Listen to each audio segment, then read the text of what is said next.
Canenim ağlayan, ağlayan enemdir.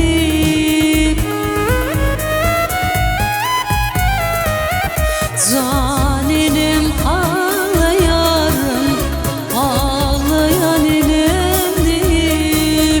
Dedim sen gitme bundan, kal olan sen yolundan.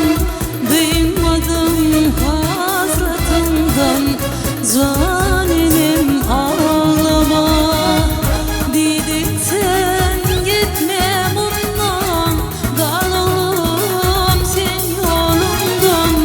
Duymadım hasratından, canenim ağlama. Yalan dünyam yalvar yarın, bölüme ağlayarım. Kül olup sarayarım, canenim ağlama.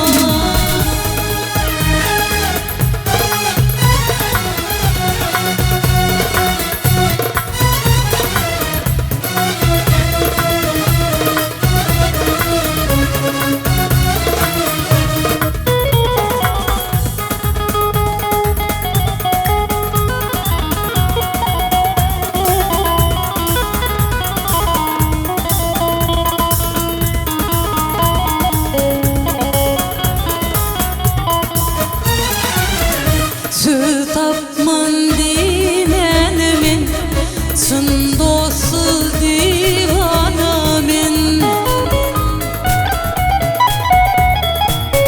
Sü tapman dinenemin, sın dostu divanamin.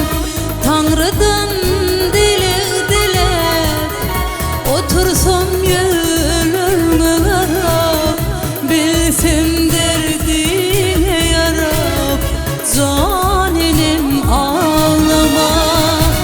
Dinlesem öplerim, dinlesem hüdülürüm.